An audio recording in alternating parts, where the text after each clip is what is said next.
Hi, everybody. Welcome to today's session with Glenn Grossman. I am Becky Berman, our moderator, but we're all here to hear Glenn Grossman, the very talented epidemiologist with over 20 years of experience. While pursuing his doctorate in epidemiology at UNC Chapel Hill, Glenn served as an epidemiologist on staff at the UNC Infectious Disease Clinic for 2 years and taught epidemiology and advanced analytics at Duke Medical School and at UNC. He has been involved in epidemiology projects with Medicare, Medicaid, Veterans Health Administration, Military Health Service, CDC, and other programs in the United States and abroad. He is currently Senior Director of Outcomes Research and Epidemiology at Novartis, along with being our tour guide for the past 6 months. But all views expressed today are his own. So since we are last together, Glenn, I am a good listener. I went and got my flu shot. My whole immediate family, we all got our flu shots, so we're good to go. Great. Thank you for that nudge. Much appreciated. And it's true. I cannot believe that it's really just about 6 months to the day when things started shutting down here in the Northeast and other parts of the country. And here we are. So, can you give us a brief update? I know a lot of questions came in during the week. Thank you to everybody who sent in those questions. And if you have questions that you'd like Glenn to answer from the audience, please send them to me in the private chat and I will build a queue during the program. So Glenn, if you could give us a brief update about what's going on here in the United States and abroad, that would be terrific. Yeah, for sure. Let me share my screen. Thanks for bringing us all together again this week, Becky. Let me share my screen.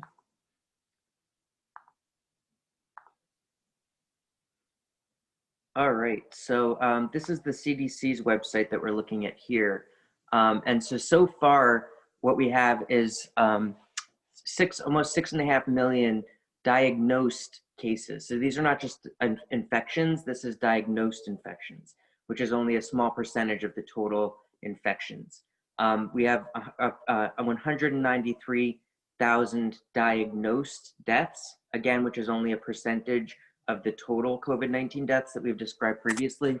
My best estimate is that that's approximately closer to 250,000 deaths that we've seen so far.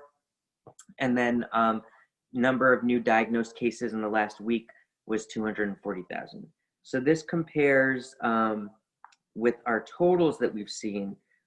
So right now, the best estimate that I have here is still that almost 200,000 new people are getting infected every day. So you can see a lot of them are just not getting diagnosed. And that so far, this is a question that comes up a lot. What percentage of people in the United States have been infected at this point?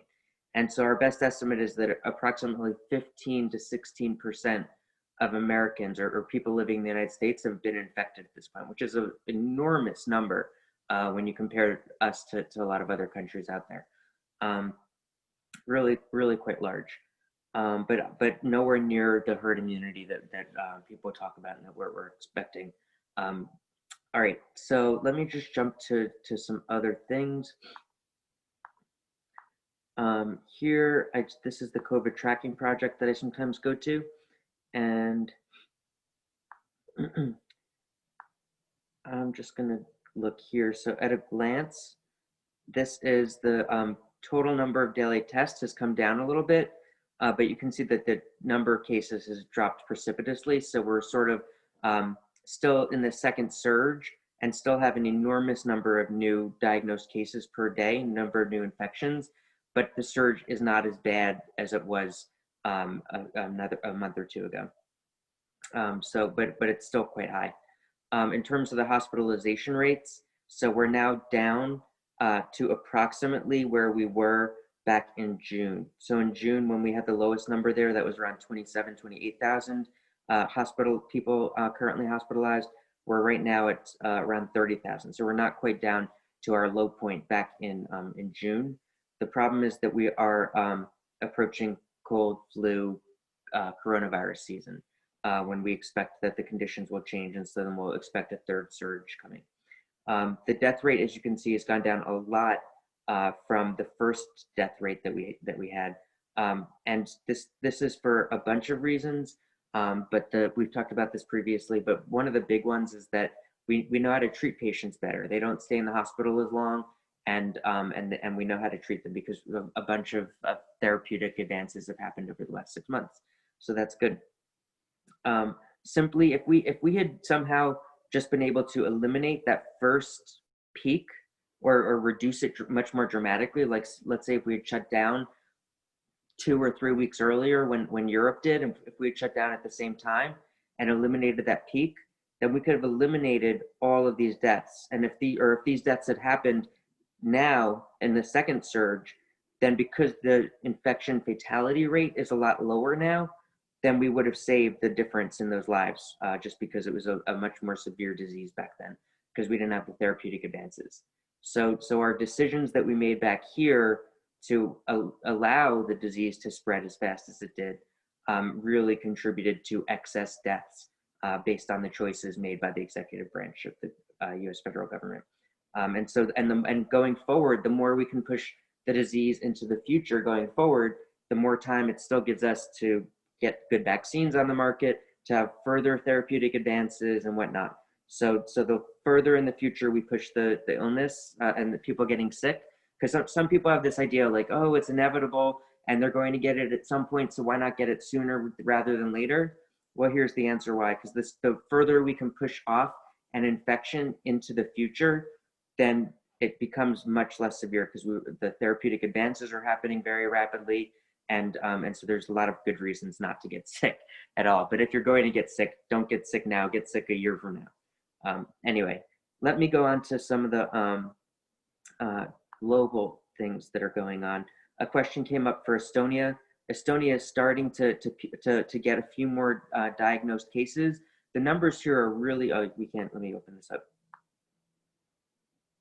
So the numbers here are really small. We're talking about 23 new cases per day. This was a question particular to Estonia that came up just a little while ago. So even though you can see that there is an uptick now, and it's still kind of early in the year for the typical cold and flu season.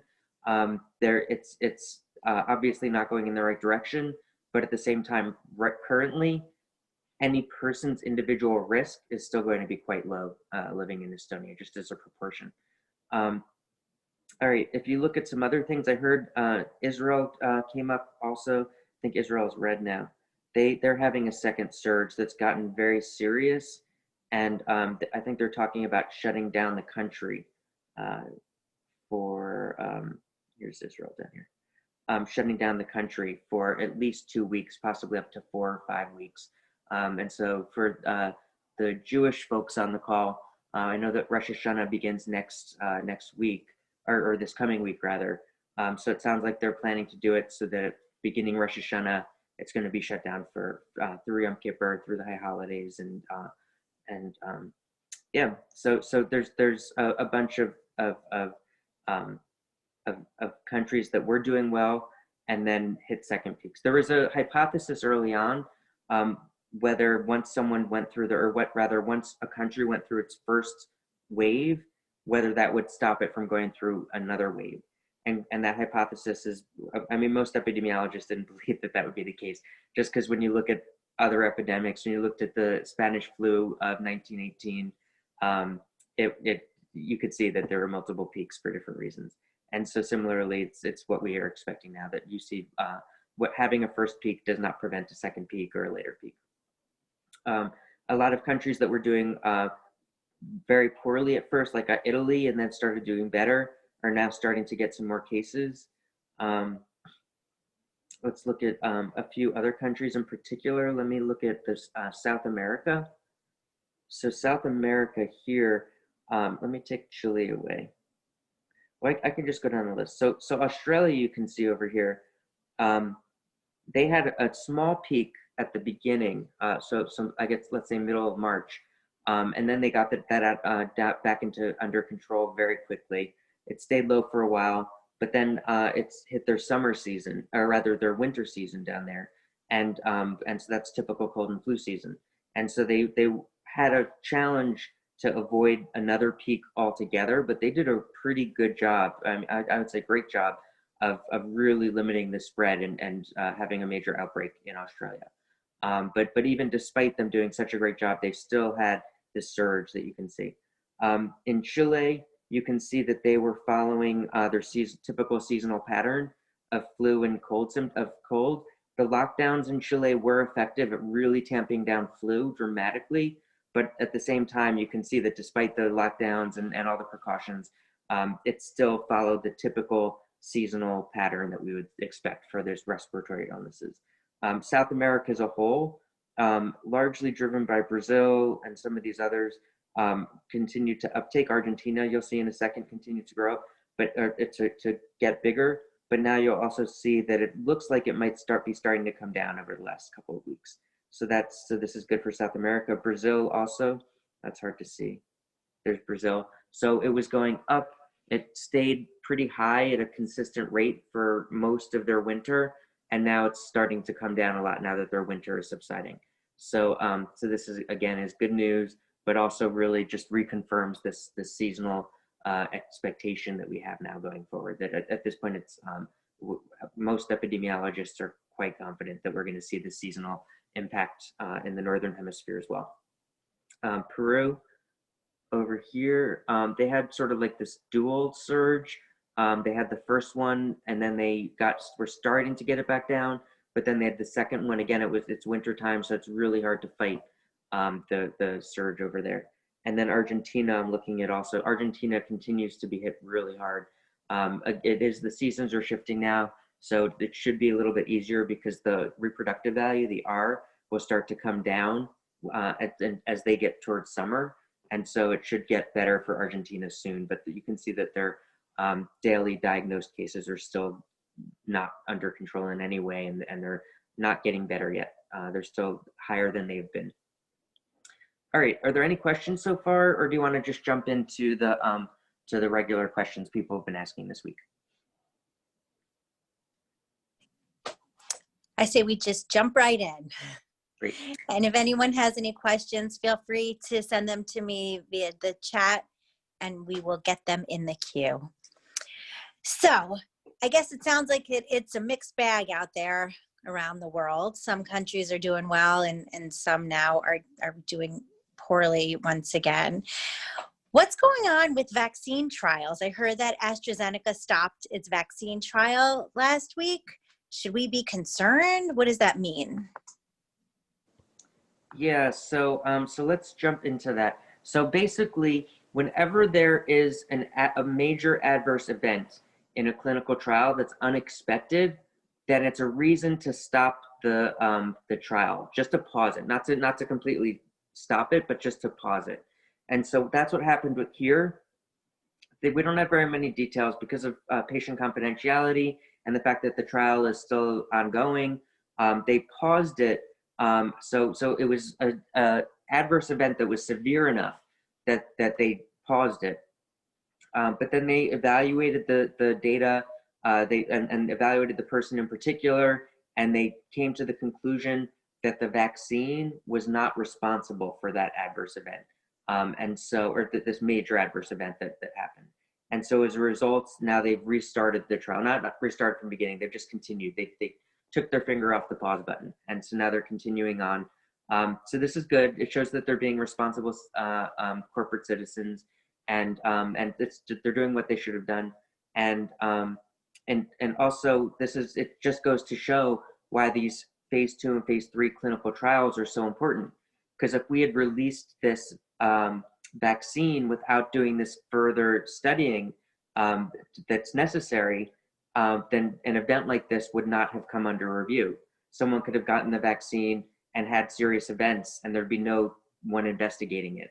Once it's released on the public and people just start giving the drugs, then it's much harder to systematically evaluate it. There is pharmacovigilance. There are people that do track it, but when it's not in the context of a trial, it's much more difficult to really track every single adverse event. Let's also talk about Pfizer. So Astrazeneca and Moderna, those are the two other ones in addition to Pfizer that are really in the lead of all the many dozens of different vaccine candidates that are being evaluated. And they're all anticipating that they're going to be approaching their results by, let's say, the end of the year, like sometime really soon. Pfizer in particular, though, is claiming that by the end of October, they're likely to see results.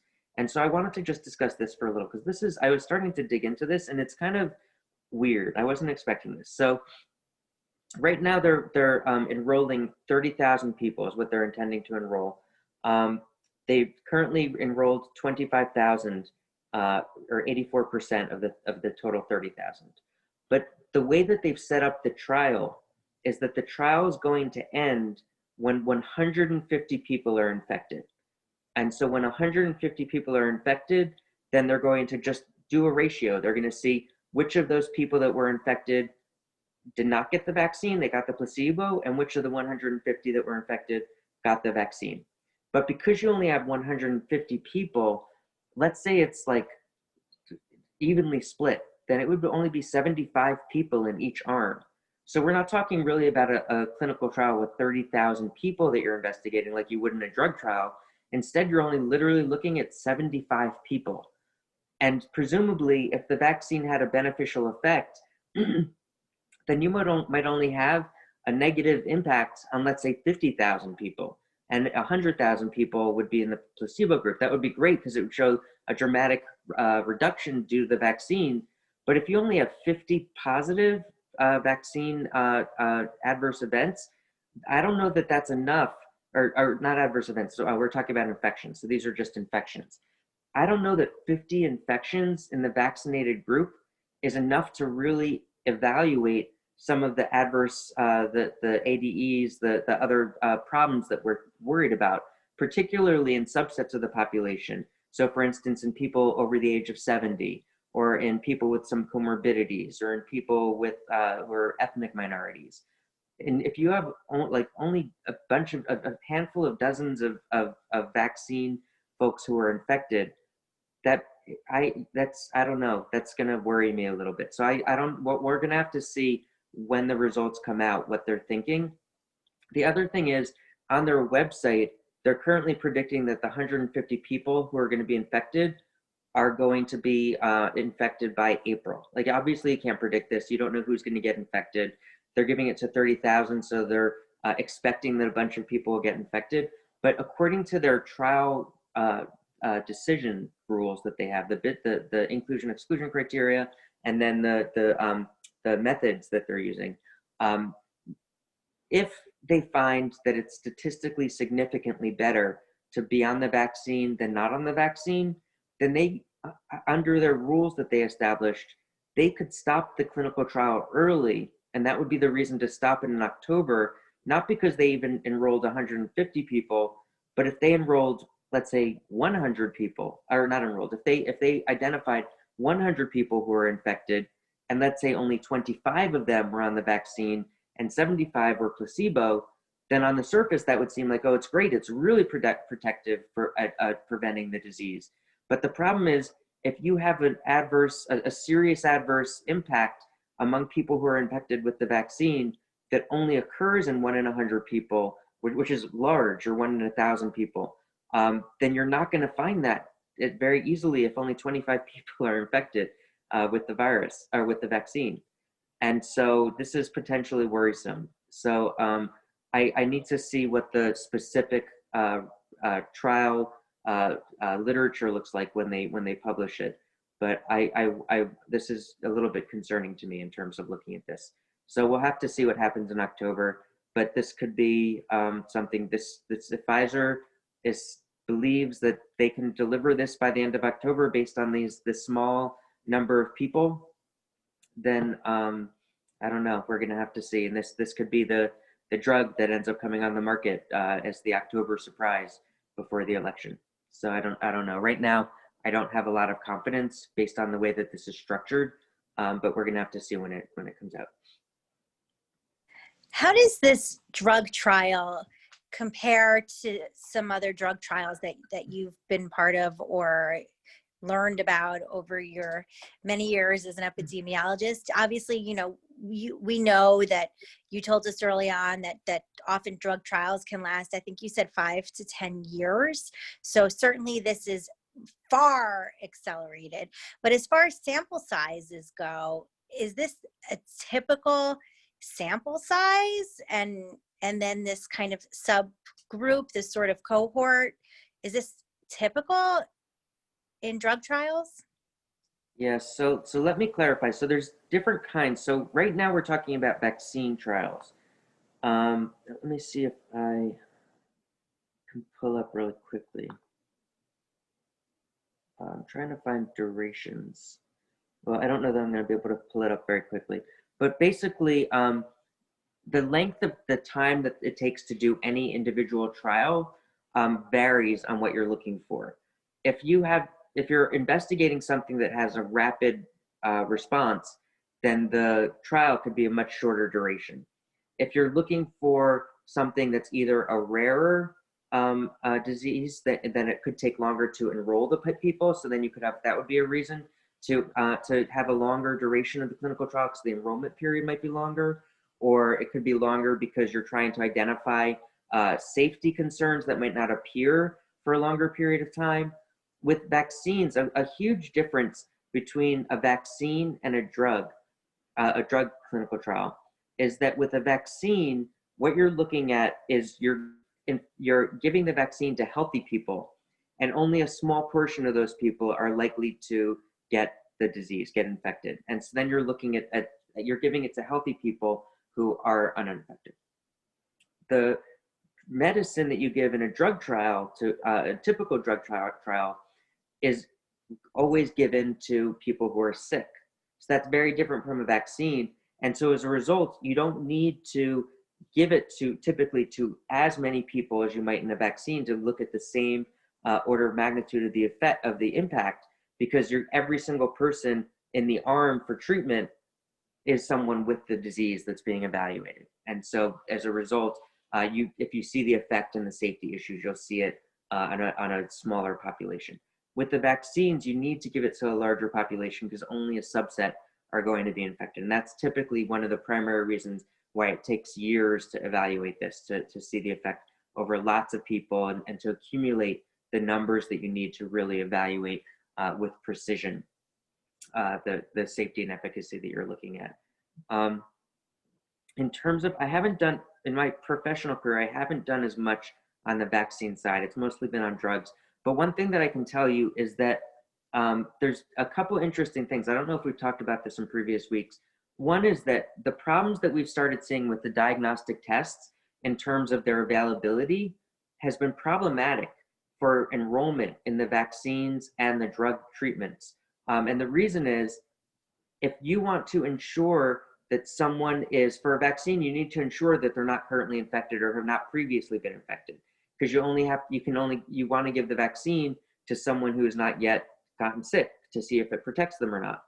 And so as a result, you need to give them a diagnostic test prior to enrollment. And so the problem is, if it's hard to find a diagnostic test or there's a delay, then that could interrupt or delay getting people enrolled in the vaccine trial. But it's even worse in the therapeutic, in the drug clinical trials for treatments, because typically if you have a good drug candidate that you're trying to test, then you want to give it to them as soon as the symptoms arise, earlier in the disease, to see if you can knock out the disease and have them clear the disease or the virus as early in the disease course as possible. The problem is, if the diagnostic tests take a week to get the results, then if you need to start the person on the drug therapy within a day or two of them having symptoms, then you don't have enough time, because by the time you get the diagnostic test back, it's already too late, because you can't give the drug treatment to someone who is not have the disease, because then that would be giving it to a healthy person, and that would be not okay. That would be unethical.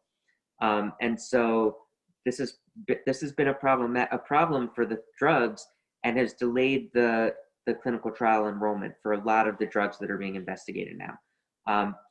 It's been corrected a little bit over the last few weeks, where they've dedicated specific diagnostic tools, some of these rapid diagnostic devices, to the clinical trials.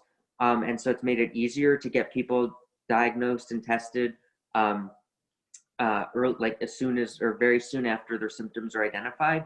And so the enrollments have now gotten a little bit, they've sped up a little bit. But back earlier in the summer, when we're talking about June, July, it was really a cause for delay for a lot of the drugs that were being investigated. On the plus side, the fact that the surges have continued so strong in the United States means that there's a lot of candidates that keep on being generated for these clinical trials. So that means it's one of the reasons that as time goes on, we'll have better therapies available, because people getting sick could enroll in these clinical trials. I don't know if that answered your question. In terms of the timelines, so this is highly unusual. I can tell you the one thing that, like I said, normally you would follow and track people for years with the vaccines. Here, this is extremely unusual for it to be going so rapidly. But we're in the middle of an epidemic, so we do want it to go more rapid than we would normally want it to go.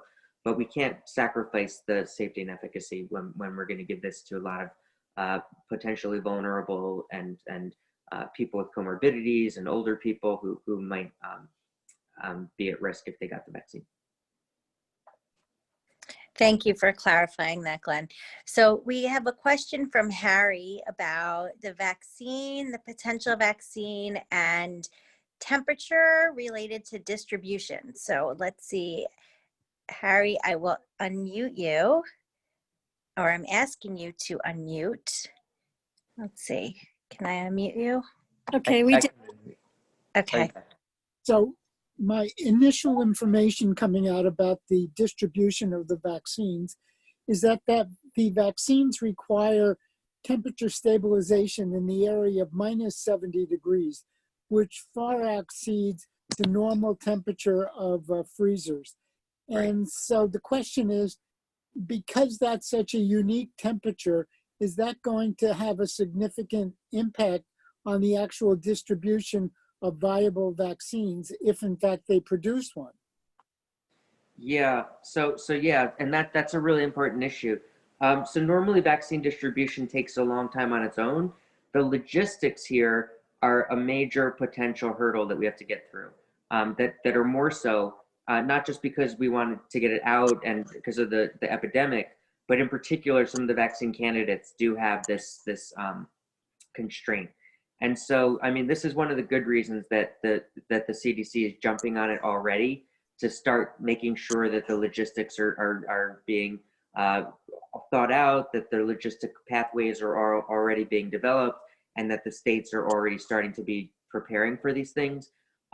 So it just the logistical constraints are there, but I have confidence. I mean, there's still a lot of potential hurdles here in terms of the logistics. But the fact that there definitely are a lot of people who are working on it, and that they're really working very hard, and it seems like they're resourced enough, and that there's it's been prioritized by the president even to ensure that the logistics get done. It gives me hope. So I'm not as worried about stuff like that, even though the challenge, like a negative 70 degree freezer is a logistical constraint. But you know, when you have money that you can put to buying additional negative 70 degree freezers, then you can overcome constraints like that. Very interesting. Who would have even thought that there would be yet another hurdle in distribution? So shifting gears just a touch, in the past 6 weeks, there have been some major events that have occurred across the country, from the Sturgis Motorcycle rally in South Dakota back in the beginning of August, to the massive wildfires on the West Coast. And now so many kids, both young and college age, are back in school. So, you know, looking at those sort of three examples, the motorcycle rally back in early August, and now the massive wildfires and the reopening of schools, are we seeing a surge in cases? And can you point to any one of those things as having a dramatic impact? Yeah, so let me start with the Sturgis Motorcycle Rally. So this was a big annual event. This year it occurred from August, I believe it was an annual event, but this year it occurred between August 7th and August 16th. So it was a long period of time that people were there. You can see that they were, I can show you just a couple of pictures. People tightly packed in different areas, very, very little, if any, mask wearing. People were in bars, sitting inside and out for hours and hours at a time, for days at a time.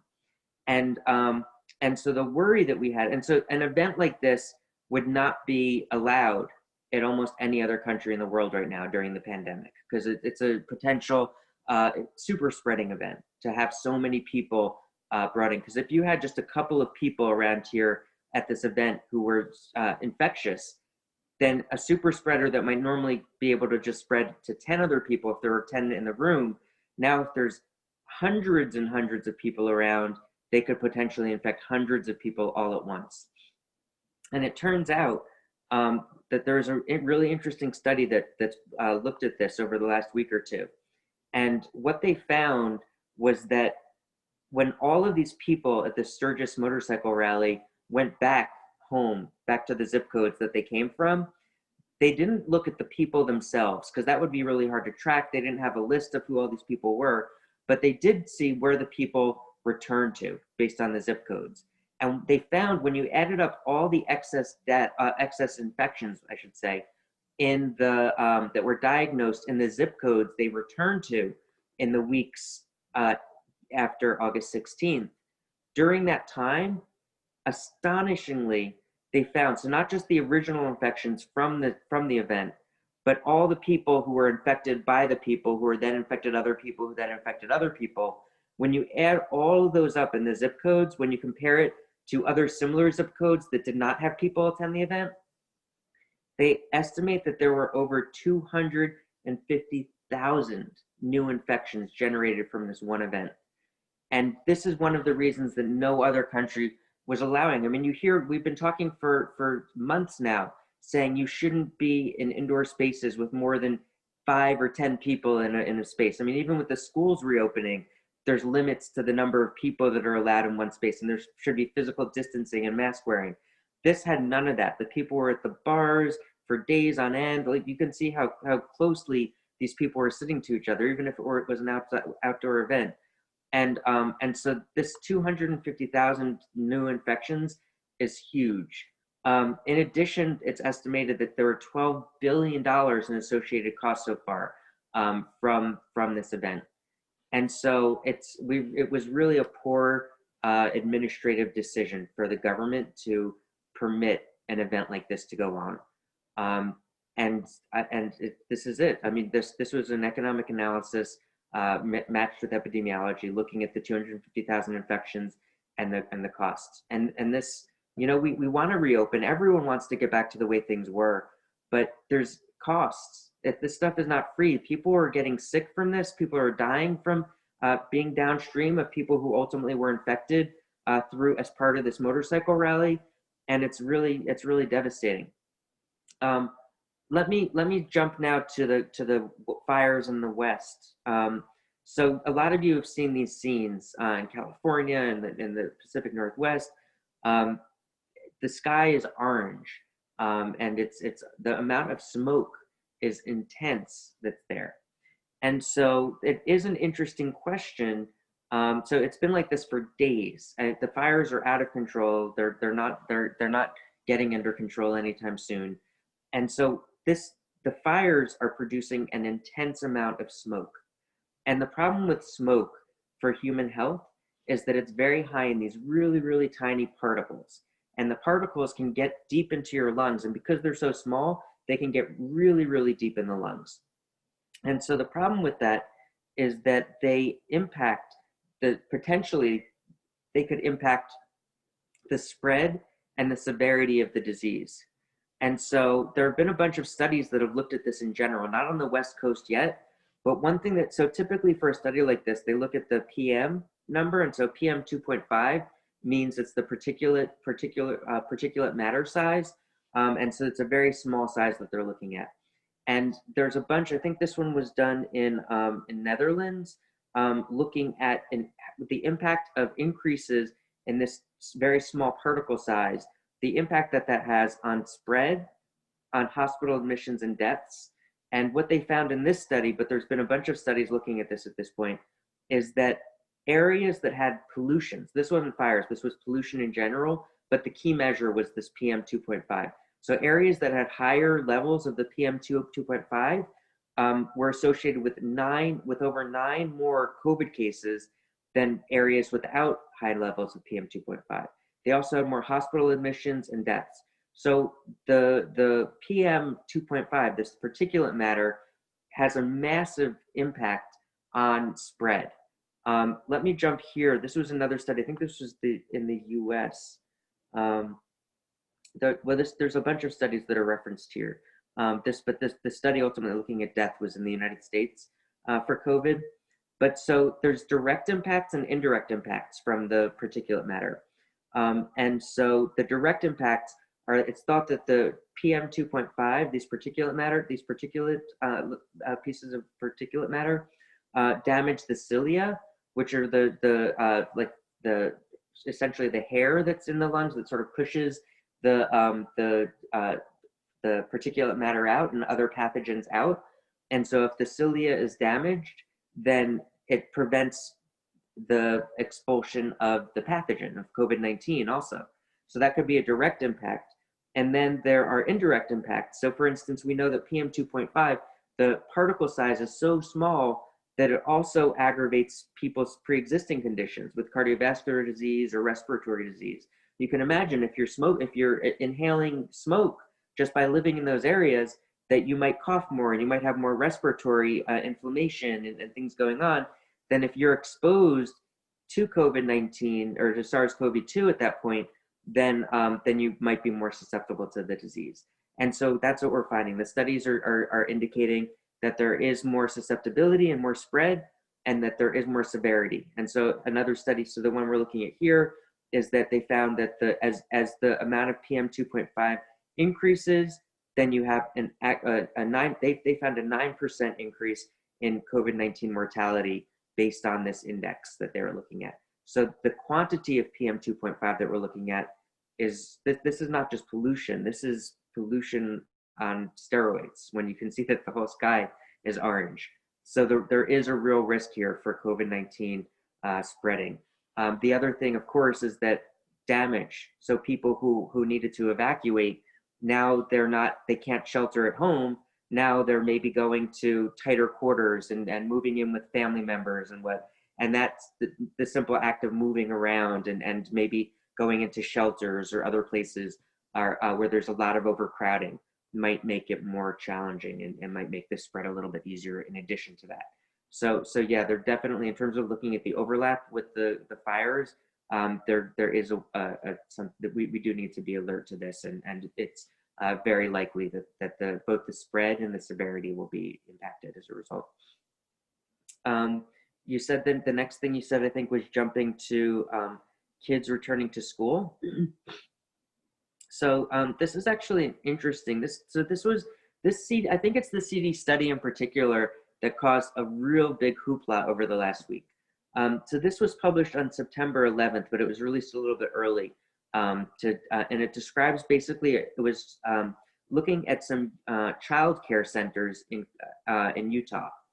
And what they did was they identified through contact tracing and testing and whatnot, that there were kids under the age. So they were looking, there's previous literature and previous studies looking at kids over the age of 10.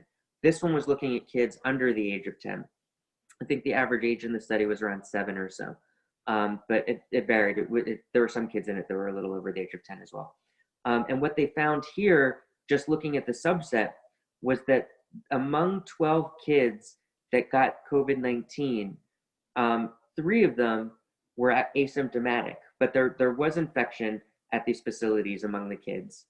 But then, interestingly, and this was what we didn't know a lot about, and this was still a small number, but this is confirmatory that among these 12 kids, They then went back and infected the adults that they lived with and siblings that they lived with who were older.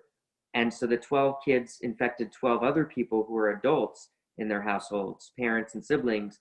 And among those 12 that were infected, ultimately one parent required hospitalization. So these rates are 1 out of 12 is a very, that might seem like a small number, but when you're talking about hundreds of thousands of kids in schools around the country, it's something we need to be alert to. But this study is not just interesting in itself for what it found, because you might have heard about this over the course of the week. That's not that study. No, that's not that. Oh shoot, where did I do this? What's interesting about this, oh, I don't know what happened to it. But what's interesting about this is that there was a big worry over the past week where it was, we heard, it was reported on in the news that the political appointees from the executive branch who oversee the CDC or NIH put themselves in between the communication of what the Morbidity and Mortality Weekly Report would say. This is the MMWR, the Morbidity and Mortality Weekly Report put out by the CDC, is sort of like the Bible of the CDC, what they put out every week. This is intended to be a communication document between scientists at the CDC, the epidemiologists at the CDC, and epidemiologists across the US and around the world. And so it's a scientist to scientist communication vehicle. And because this type of information was not what the executive branch wanted to communicate out to the general public, they intercepted it. Let me see if I can find it. Oh yeah, here it is. They interfered and actually tried to edit and change what was reported in the scientific communication, which is unprecedented. This is scientists just communicating to other scientists. It wasn't meant for general public consumption. It was scientists talking to scientists. And so they interfered. We don't know what, if anything, was changed. We don't know how often editing is taking place, but it's really disconcerting rather, that this is going on, and we just don't know the extent to which it's going on.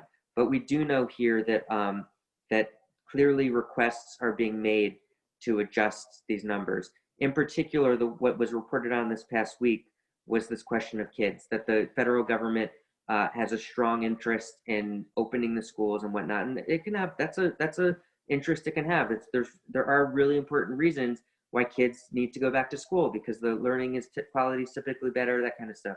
But at the same point, you can't censor science that you might find that might not agree with what you're hoping it would say. The science is the science, and it needs to be. It needs to be separate, because otherwise you're no better than an authoritarian country like Russia or some other country that just censors the science and just only communicates what they want for their policy goals. And this is very worrisome. That so right now, the fact that this is published is good. So this is news that challenges some of the things that the executive branch of the federal government is saying now. But at the same time, the fact that this is even an issue at all is really disconcerting, and we don't know what's being edited, how much further it's going to be edited going forward. Are there things that we should be hearing about that we have not heard about? This is really disconcerting, and especially, I don't know if we're going to get into the Woodward interviews that were just released over the past week, but this the way that information is being released about COVID-19 is extremely poor. It's very worrisome, and that's for every other epidemic that we've seen in recent history. One of the key learnings from public health is that the communication has to be clear, accurate, and that there cannot be misinformation put out. That the misinformation causes doubt, it causes people to not behave the way that, or not, I don't know the behave, but to act in ways that they should be in terms of limiting the spread of the disease. And so the information needs to be accurate and have integrity. So it's a big issue. All right, back to you. Ay, ay, ay. I don't know what else to say other than ay, ay, ay. Going back to that research that you shared with us about the Sturgis Motorcycle rally, that was really fascinating how that researcher was able to pinpoint those zip codes and then deduce and really figure out not only the number of people infected, but the cost, the astounding cost associated. A question that came in earlier, about Google searching, and can Google searches predict the spread of COVID-19? What are your thoughts on that? Yeah, that's a really interesting question. So we found previously, in fact, that was one of the things that Google has been touting for years now, is that for flu, they've been looking at Google searches for flu symptoms, cold and flu symptoms, to see how predictive that was of the severity of the flu season and where the flu season was hitting, where the flu was the outbreaks were occurring.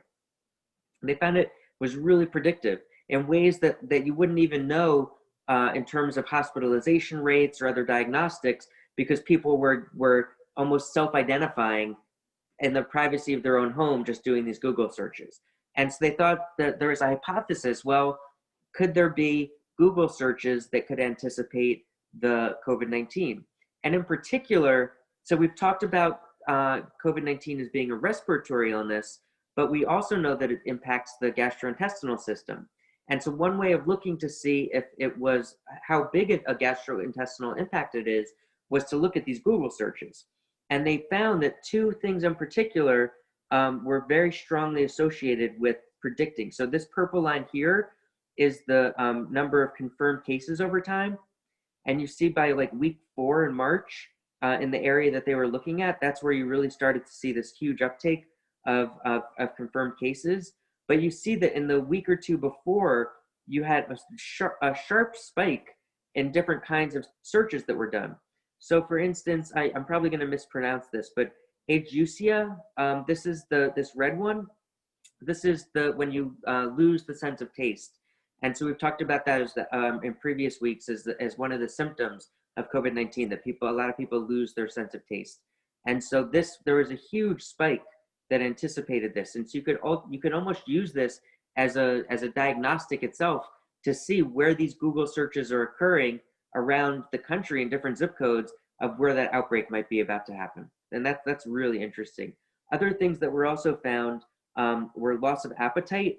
So you can see the loss of appetite was here in orange, and it was like a lower level, just a level over here. And then right as the surge was happening, you could see that it jumped up to a higher level and was associated with it sort of preceded the big spike in the COVID-19. There was also, to a lesser extent, the green, which was diarrhea symptoms started going up, which is, again, really interesting. So, but you can see that together, when you combine these together, there were some really clear gastrointestinal signals that preceded the spike. And also, we know that our diagnostics were really poor back in March. We were diagnosing only a tiny percentage of the infections.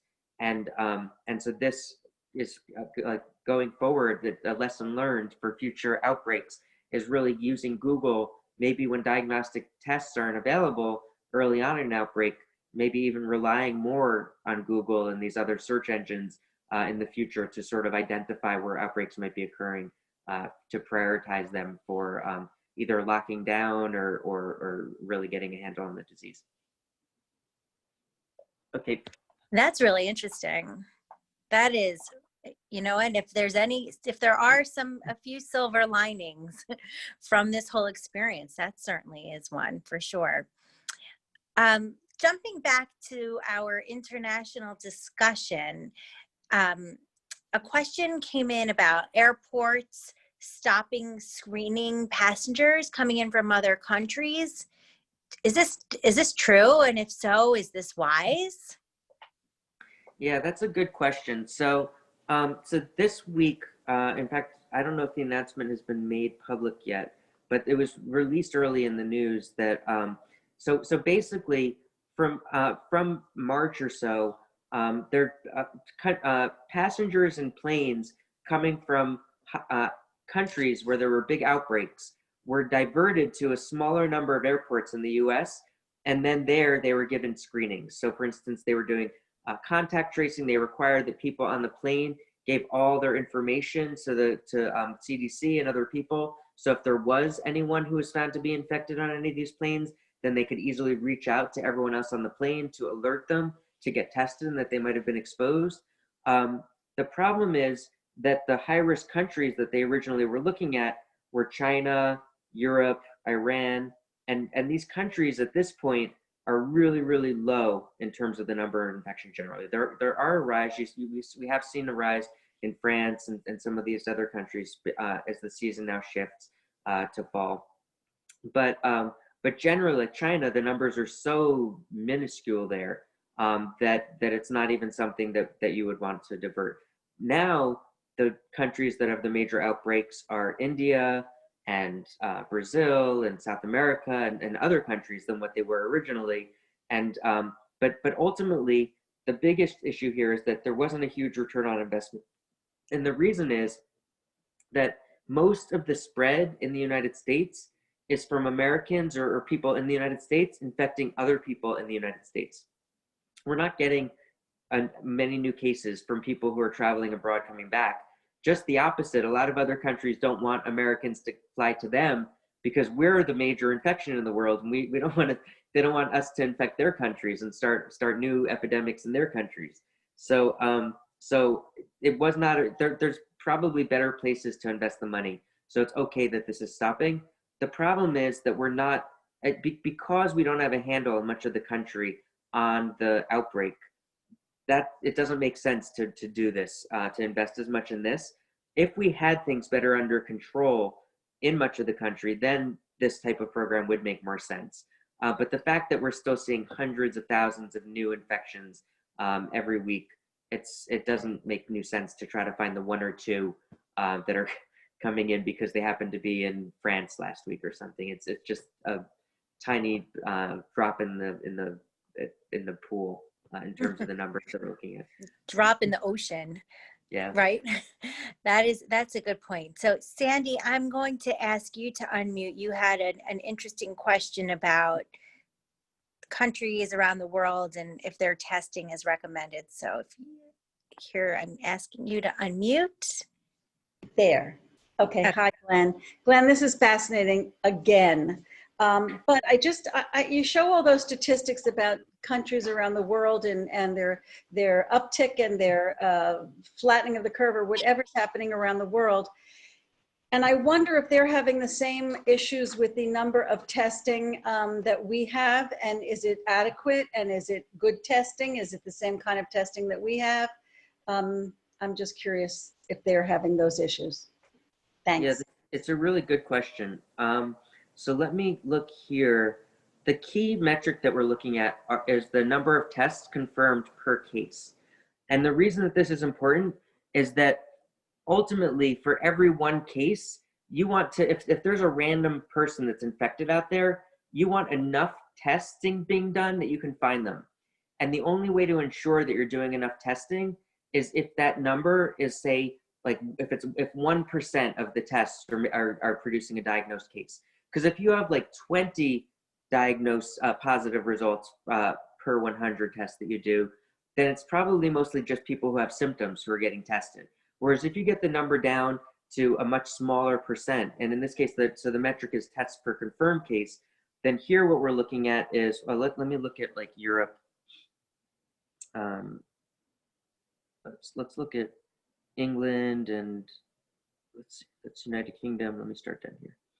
United Kingdom, United States. Let's look at Germany or France. Any interesting countries here? Poland, Netherlands. So, I mean, if you look, let me just do, here's Japan, Israel. This came up earlier. All right, Germany and France, I'll put in there. All right, so now if you look here, this is tests. I'm gonna just make it more recent because the early stuff back in March, it's not really as relevant now. So if we look here, you can see that some countries are doing extraordinarily well. Like Australia, they have 800, almost 850 tests for every positive result. So for every one test that comes out positive, there's 845 other tests that come out negative, which means they're doing a massive amount of testing.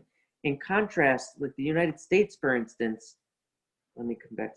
They don't report on this every single day, so I'll just find a time period that looks pretty.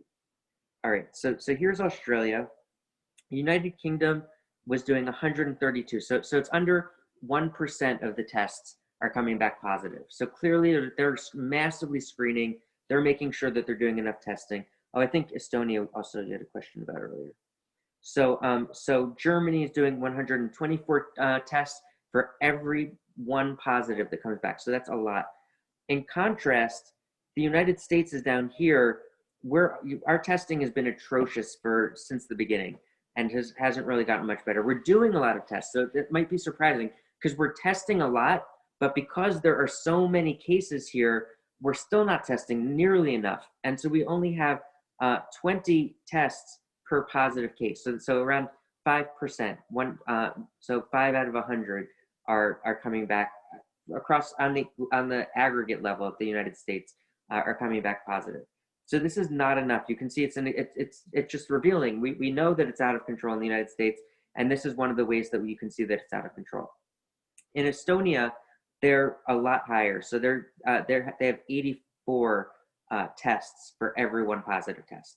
So that's way better than we're doing in the United States. In other countries, like you can see Netherlands, Poland, Japan, they're starting to come down. I think that they were better earlier on. Yeah, you can see that the numbers were better. But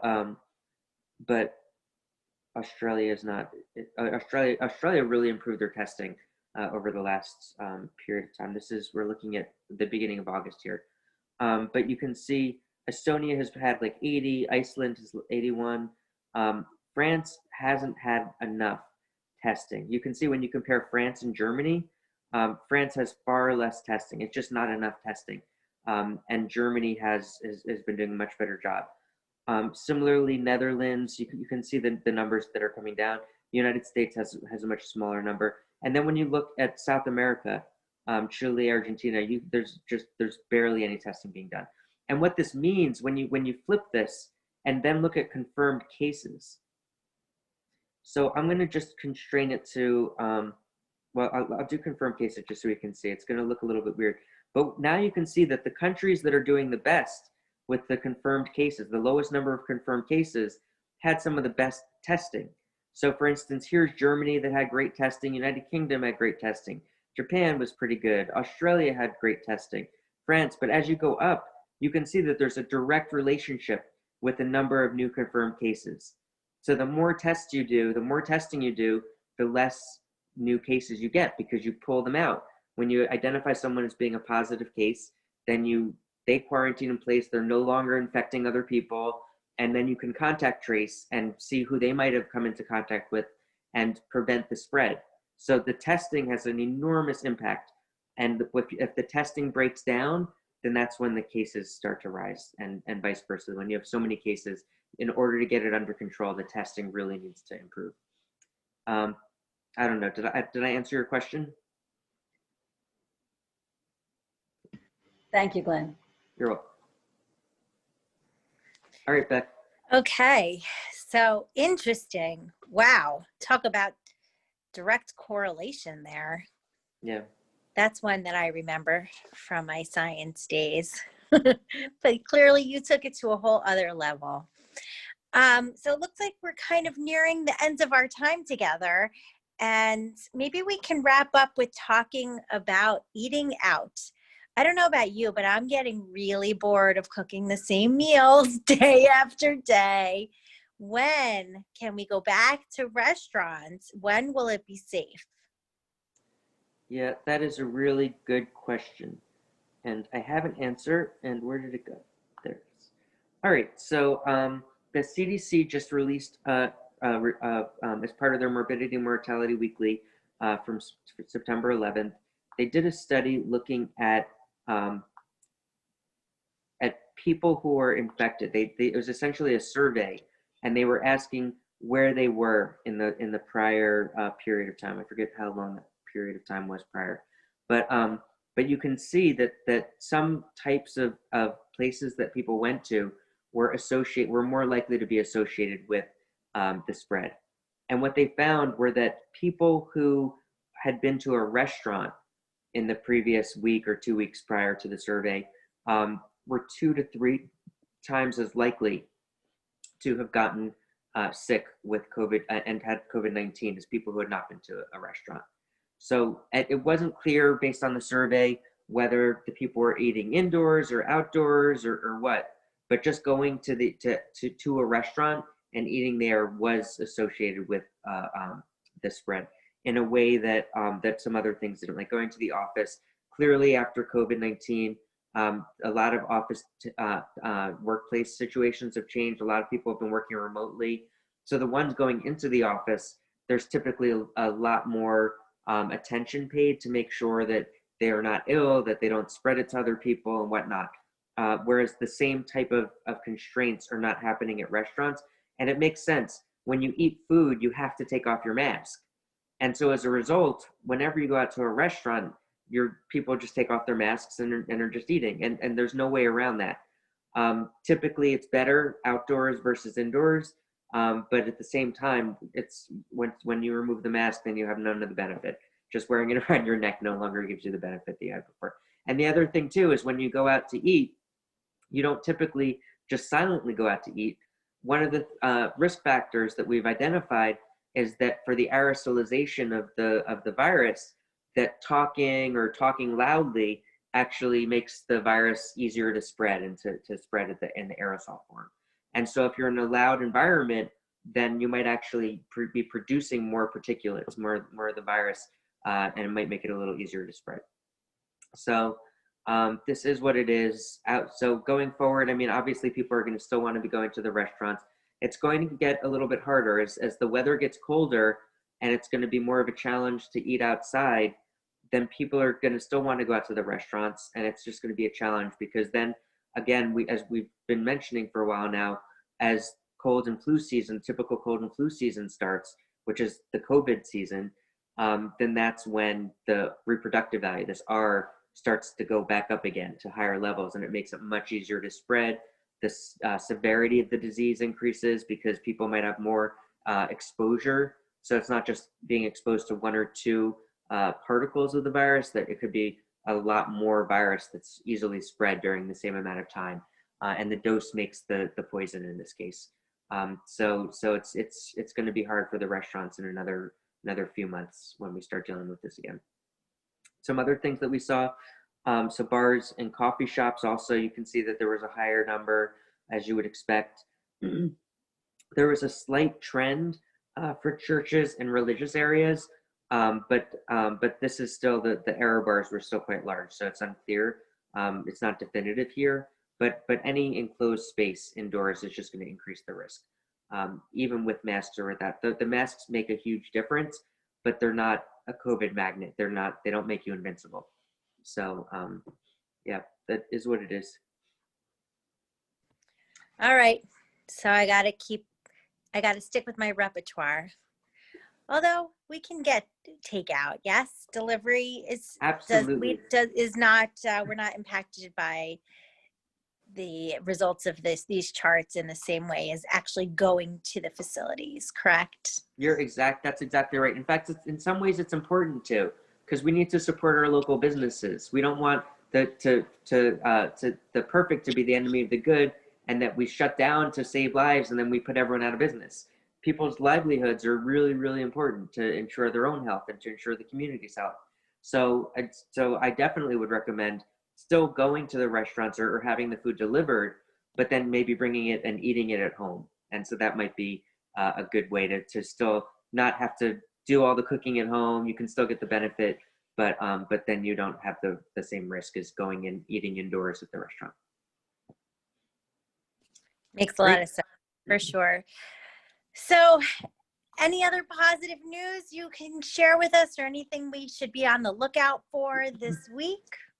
Yeah, there is. I don't think I put this into a slide though, but basically, so Chile, give me 1 second. Let me pause this for a second. So Chile, let me see if I have my picture. Where are you? Oh, here it is. I didn't put it into a slide, so let me put it into a slide right now.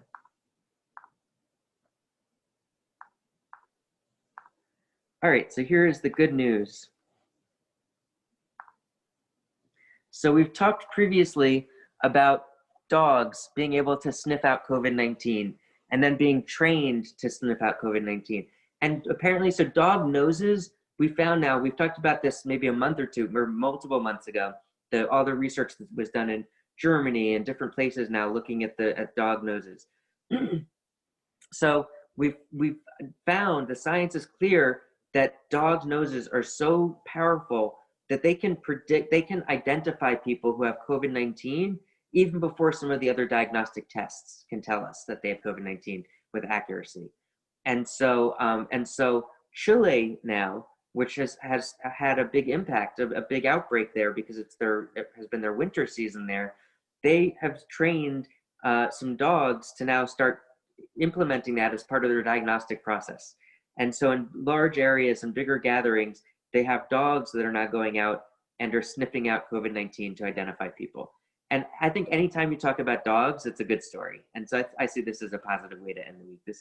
It's great news. It's exciting that Chile has implemented this as a strategy to combat COVID. That is exciting. I agree with you 100%. So keep us posted. We like the dog stories. Keep them coming. Yeah, and Hopefully if you're more. interested, sorry, I just cut you off. No, it's okay. So that remember when we were kids reading this story about Clifford the dog? Of course. Well, so it turns out that one of the dogs that's doing all of this great work is Clifford. Ah, And how do you like that? In addition to Clifford, the other dogs that have been recruited to do this important work are named Coffee, Ceolin, and Dakar. And I don't know what these other dogs reference, but Clifford has a very popular name. So Glad they didn't choose the name Corona. Well, point. with that, because then they would have just gone in loops. And all the other dogs would be like, "Oh, Corona, we found them." And just keep on going in circles. Yep. But so with that, we will wrap up. Thank you, Glenn, for keeping us informed, for always making us feel that we are on the cutting edge of the science right there with you. And we look forward to being together at the same time, same place next Sunday. If you've not yet gotten your flu shot, make sure you do. And I feel like we should do a public service announcement if your dog is not spayed or neutered. But no, we won't end with that. Or we'll leave that to the Price is Right. Well, you can say if you have a dog and your dog isn't actively working to prevent the spread of COVID, you need to get up with your game. Get your dog involved in preventing the spread. You hear that, Maddie? Get your dog involved in preventing the spread of COVID. Hope everybody has a safe week, and we'll see you back here next Sunday. Sounds great. Thanks again, everyone. Bye-bye. Bye-bye.